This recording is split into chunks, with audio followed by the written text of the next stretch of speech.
the last thing you want when you bite into your steak is for there to be a big pustule that you just pop into your mouth.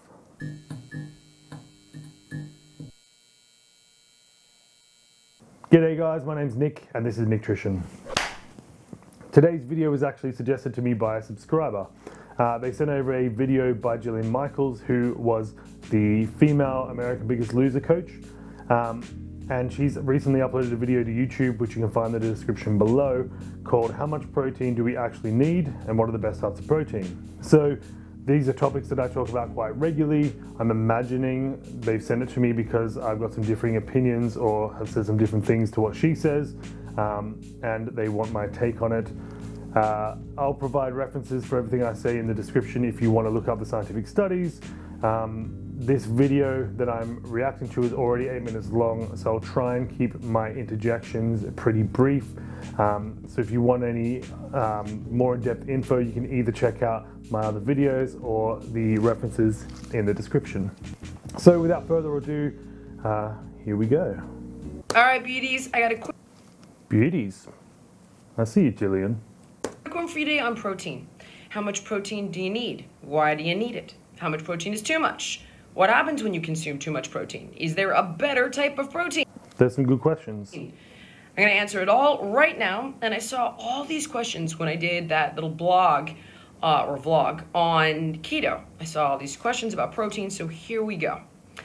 You do need a certain amount of protein a day for protein Correct, you do need a certain amount of protein per day. synthesis. Essentially, we use protein to heal, rebuild, repair, and function optimally, be it your bones, ligaments, skin, hair, nails, organs, all this stuff. So yeah, all that stuff does require protein, and a lot of it also requires other things like collagen and some other base components, but I mean, she's kind of right. Requires protein. And we don't need to get into a really complicated biochemistry lesson here, but just trust me, you need protein daily. So she is right, we do need protein daily. However, anyone who just says, trust me, probably don't trust them. And when someone says we don't need to go into a complicated biochemistry lesson, it's usually because they couldn't deliver a complicated biochemistry lesson. I mean, I don't know what her qualifications are, but I don't think she's like a professor or a doctor or anything like that. But she's right, we do need protein daily. Eat protein daily. How much? You don't need to trust me because the Institute of Medicine. So now we don't need to trust her because the Institute of Medicine has given us a recommendation, which is good because you probably shouldn't trust anyone who says, trust me, and then delivers some unfounded facts. Has given us a recommendation, right? Of how much we need, must get, have, need, not want, must get. 0.8 grams of protein a day is how much you need for every kilo. Again, she's kind of onto something there. 0.8 grams per kilo of body weight per day is the current recommendation from most governments and most nutritional authorities. However, when you actually look at the research, that is probably too low. Most researchers would agree that the minimum amount should be somewhere around 1.2 to 1.4 grams per kilo of body weight. And that's going to differ depending on the researcher and the research they've done. The 0.8 grams per kilo of body weight persists though, because there are other political things at hand. So I'll give you an example.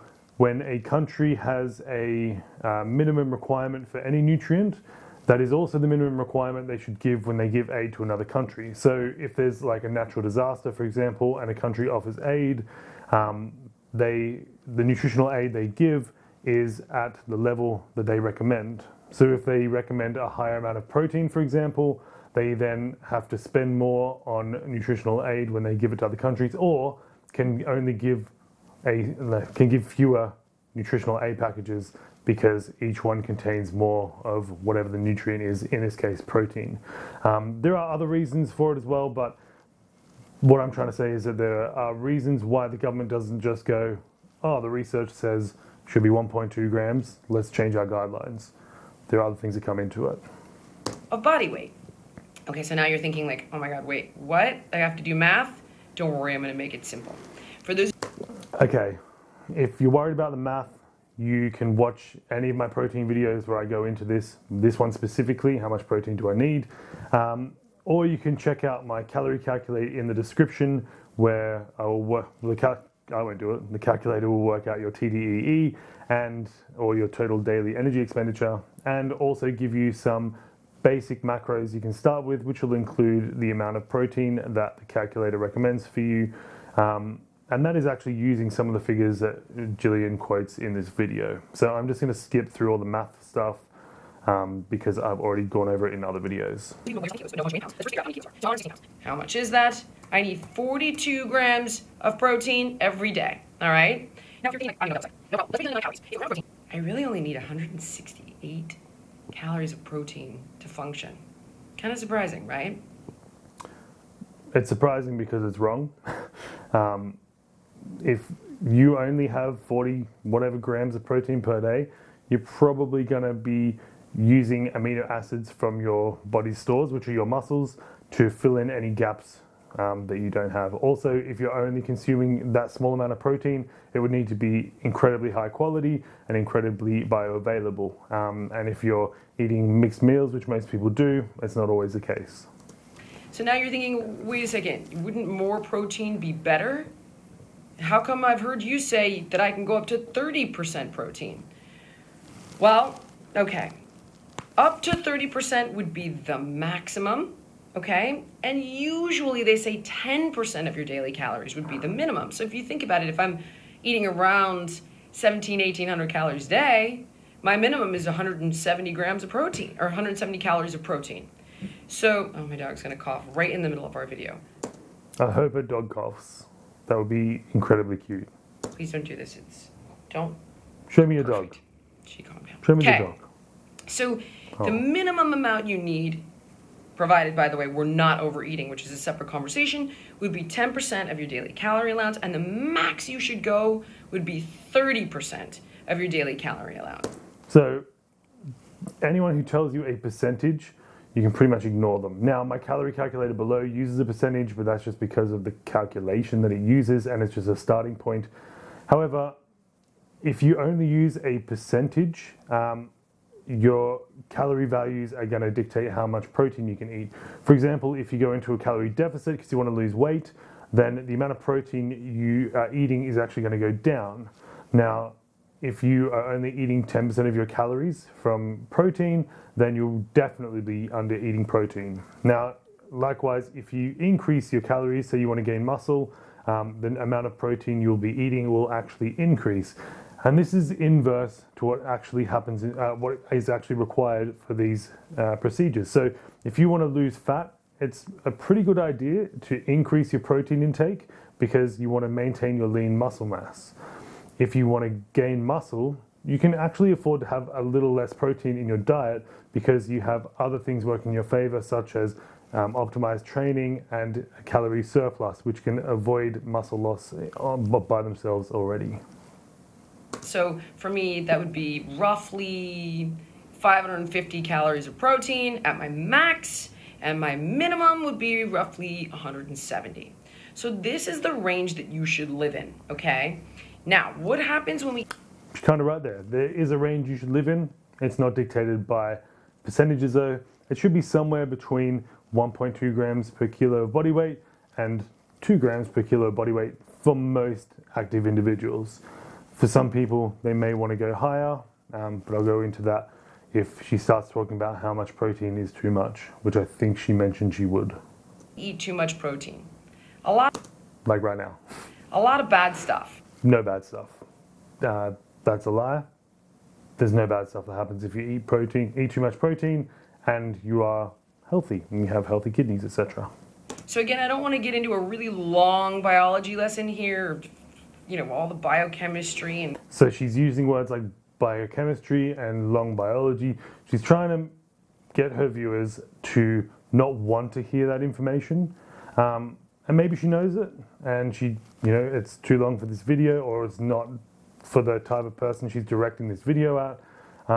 But I would dare say that the fact that she thinks that too much protein can be bad for you means she doesn't actually understand how protein works in the body and all the things that come with it. How it affects you. But to make a very long story short, when we eat too much protein, it can actually cause bone loss. No, it can't. And this is because your body becomes more acidic, and then you have to buffer that acidity with calcium so your body can pull it from the bones. No, it doesn't. When you have an acidic diet, your body balances it out. And when you have an alkaline diet, your body balances it out. Your body doesn't leach any minerals from your bones to try and correct the pH in your diet. It can create a host of problems. Kidney stones. No. It's hard on your liver. No. I mean, it's linked to colorectal cancer, breast cancer, pancreatic cancer. Some processed forms of protein are linked to some forms of cancer, but linked is not the same as the cause of. Heart disease. In most cases, the saturated fat that comes with some forms of protein can cause heart disease. It ages us. Protein doesn't age you any more than anything else ages you. Watching this video right now is aging you. Everything you spend any time doing is technically aging you. So, I mean, technically, I guess she's not wrong. It's been shown to do all kinds of stuff to our longevity genes, our sirtuins, when we eat too much protein. Big what? Bottom line is, too much protein, bad. It's not good. Wrong. Too much protein, not a thing if you're a healthy adult. It's definitely not bad. In fact, there's been studies that show it can actually have a positive health effect. Trust me, I could give you a bunch of different studies. Anyone says trust me, again, don't trust them. If she could give you a bunch of different studies, she would give you a bunch of different studies like I have in the description below. It would take all day. It would take all day because she would have to spend all day to find the studies that actually prove her point and ignore all the studies that don't prove her point. You don't want more than 30% of your daily calorie allowance from protein. Why? She may answer that in a second, but I mean, whatever answer she gives is gonna be wrong because you can have all your calories from protein if you want, like the carnivores do. Is it the healthiest thing?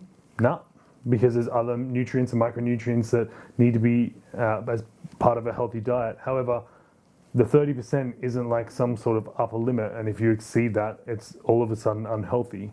Any health, positive or negative health implications that come from eating something like protein happen no matter how much you eat.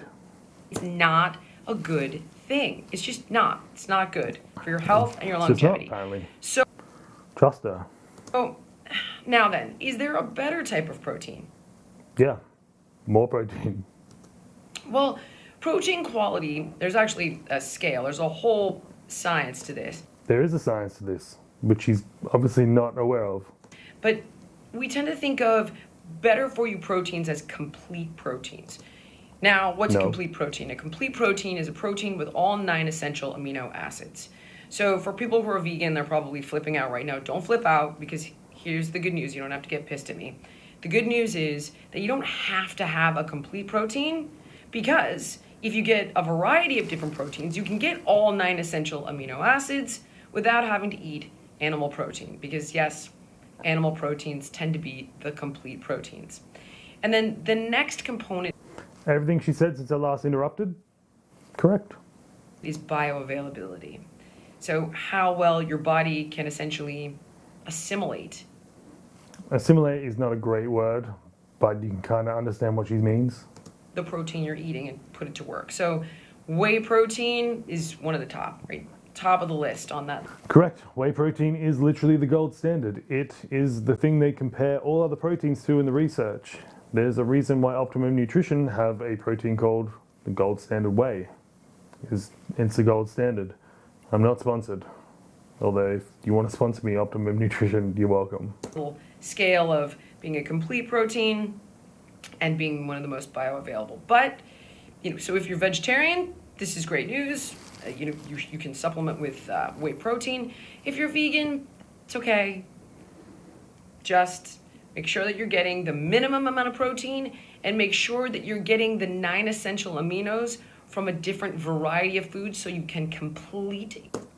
She's not completely wrong. As a vegan, you should get protein from varied sources because you need to get all the amino acids in the right amounts to initiate muscle protein synthesis and have it do something.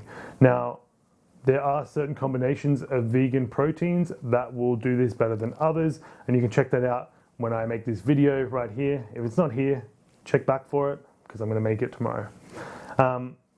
You also should aim for higher than the minimum, unlike what she says here where you can just aim for the minimum, because vegan protein sources aren't as bioavailable, which means when you eat the protein, you're not getting as much of the protein absorbed by the body. Your amino profile without having to eat animal protein. I'm not even going into the vegan thing. We've been there, done that on this one. So I respect you, just trying to be helpful here. All right, what else am I missing? When it comes to your protein, the quality also matters with regard to, you don't just get to run out and eat like any kind of random meat. Meat with hormones, antibiotics, a bunch of preservatives, nitrites and nitrates, and artificial dye to make the meat pink if it's like farm-raised salmon. This is all crap. It's not all crap. If that's all you can afford, then that's what you should eat. The total amount of protein you get per day is more important than the quality of the protein that you're eating. So since we already know we don't need a ton of meat, I would much rather you invest in high quality meat. I mean, you can just invest in high quality protein. Doesn't have to be meat. Whatever tickles your pickle or whatever beats your meat. So grass-fed, grass-finished organic beef that has no... So grass-fed is one thing. Grass-finished, and you can sometimes get grain-finished as well, is actually just fed the same as any other normal cow, and then right at the end, before they kill it, they give it some grass, give it some grain, whatever they're finishing it with. So they all still consume soy or corn or whatever for most of their life. Hormones, no antibiotics, no preservatives. Most meat you buy is going to have hormones and antibiotics. Hormones, it's an animal. In fact, even vegetables will have hormones in them. They're just probably not going to affect you. And antibiotics are there to stop you from, to stop your meat from getting an infection. The last thing you want when you bite into your steak is for there to be a big pustule that you just pop into your mouth. Like a pimple.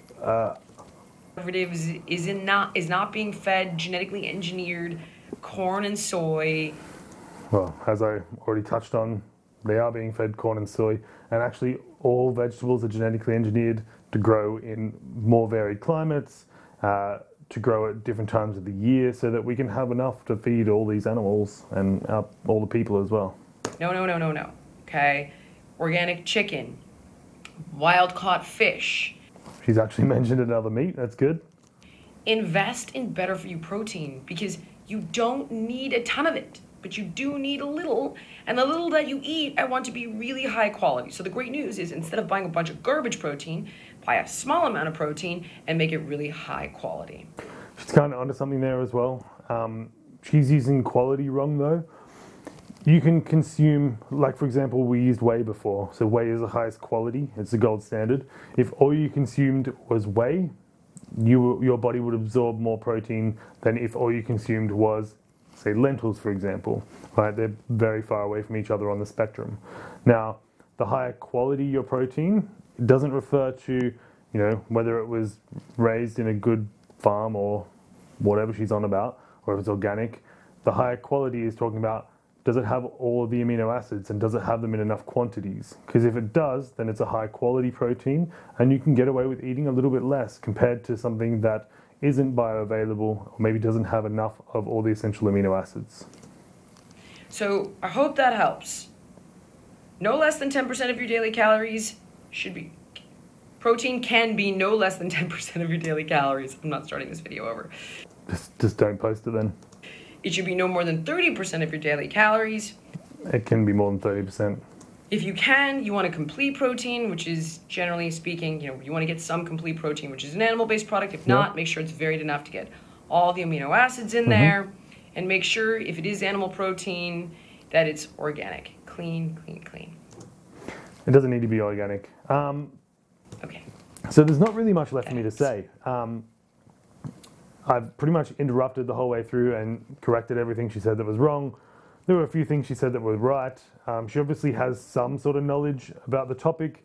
But if you know what the Dunning-Kruger effect is, this is that in a video. The Dunning-Kruger effect is when someone knows a little bit about something and it makes them think that they know everything there is to know. But there's a huge chasm of knowledge that they don't have, that they don't think they, you don't know what you don't know.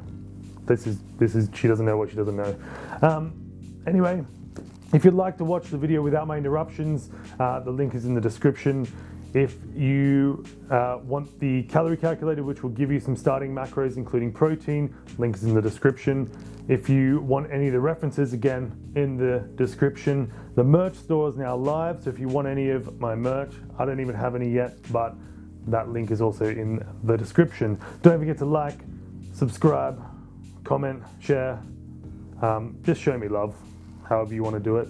And yeah, I don't know how to end this video because I don't do videos like this, but I've been Nick and this has been Nicktrition, and see you in the next video.